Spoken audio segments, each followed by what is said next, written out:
नमस्कार, आप देख रहे हैं सिटी पोस्ट लाइव। मैं हूं सृष्टि राज। परबत्ता के विधायक पर एफआईआर दर्ज हो गया। थाना अध्यक्ष ने लगा दिए गंभीर आरोप। जी हां, क्या क्या आरोप लगे हैं और उन पे आखिर एफआईआर क्यों दर्ज हुआ है, इसके ऊपर जानकारी देंगे चीफ एडिटर श्रीकांत पत्यूस। सर, क्या हुआ है?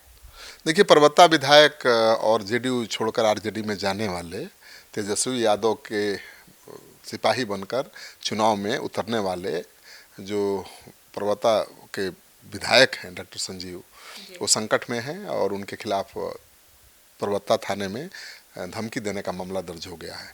धमकी उन्होंने किसी आम आदमी को नहीं दिया है, बल्कि थाना अध्यक्ष ने खुद उनके ऊपर धमकी देने का आरोप लगाया है। थाना अध्यक्ष हैं परबत्ता थाना के अरविंद कुमार। उन्होंने आरोप लगाया है कि व्हाट्सएप कॉल करके विधायक ने धमकी दी है और उनके खिलाफ उन्होंने मामला दर्ज कर लिया है। तो थाना अध्यक्ष अरविंद कुमार ने विधायक पर आरोप लगाया है कि उन्होंने मिथिलेश चौधरी के खिलाफ CCA 3 का प्रस्ताव भेजा था और उसी को लेकर उनको धमकी दी गई है और चुनाव में दिक्कत पैदा करने की चेतावनी भी दी गई है। सर, तो मतलब जदयू छोड़कर आरजेडी में गए विधायक संजीव कुमार की मुश्किलें बढ़ गई है। बढ़ेंगी। अब तो मुकदमा दर्ज कर दिया है, वो भी थानेदार ने कर दिया है, तो कार्रवाई कभी भी हो सकती है। और आपको पता ही है कि नीतीश कुमार के विश्वास मत के दौरान उन पर खेला करने का आरोप लगा था और उसकी वजह से आर्थिक अपराध इकाई विभाग भी जांच कर रही है। परबत्ता विधायक और परबत्ता विधानसभा से आरजेडी प्रत्याशी हैं डॉक्टर संजीव, और परबत्ता थाने में कॉलिंग करके धमकी दिए जाने का केस हुआ है।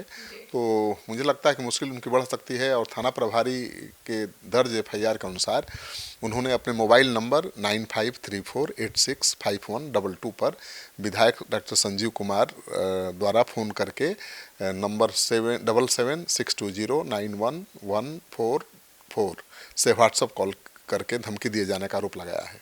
उन्होंने कहा है कि विधायक ने उनसे कहा कि मेरे आदमी मिथिलेश चौधरी के विरुद्ध CCA 3 का प्रस्ताव क्यों भेजे, इससे आपको बहुत ही दिक्कत और परेशानी होगी।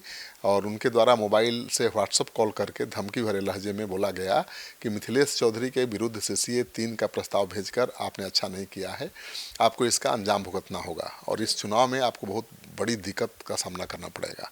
तो थाना प्रभारी अगर केस कर रहा है एक विधायक के खिलाफ, तो मुश्किल तो बढ़ ही सकती है ना, क्योंकि जेडीयू छोड़कर हो गए हैं विपक्ष के नेता तेजस्वी यादव की ताकत बनने।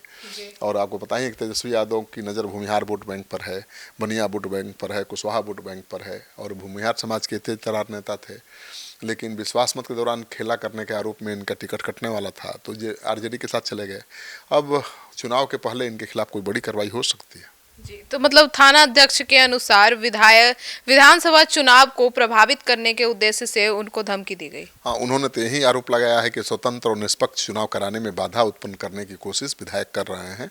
और थाना अध्यक्ष ने यह भी कहा है कि उनके विरुद्ध किसी भी प्रकार का षड्यंत्र कर फंसाने का कार्य किया जा सकता है, तो मुझे मानसिक शारीरिक क्षति पहुंचाई जा सकती है, ये भी कहा है थानेदार ने।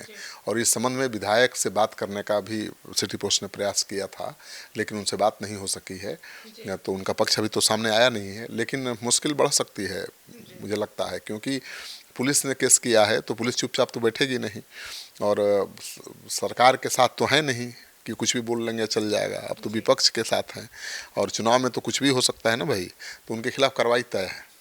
तो मतलब उनके खिलाफ कार्रवाई होगी तो किस तरीके की कार्रवाई होगी सर? तो कुछ भी हो सकता है इस मामले में, तो जेल भी जाना पड़ सकता है, गिरफ्तारी भी हो सकती है।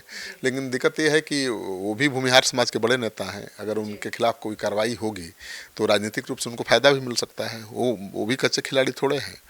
उन्होंने अगर धमकी दी है तो उसके पहले सोच समझ लिया होगा कि क्या कार्रवाई हो सकती है और कार्रवाई होगी तो उसका क्या राजनीतिक फायदा उनको मिल सकता है। तो उनके खिलाफ जैसे ही पुलिस कार्रवाई करेगी, भूमिहार समाज में सहानुभूति जाएगी और एक तरफा अगर भूमिहार गोलबंद हो गए तब फिर कौन हराएगा डॉक्टर संजीव को।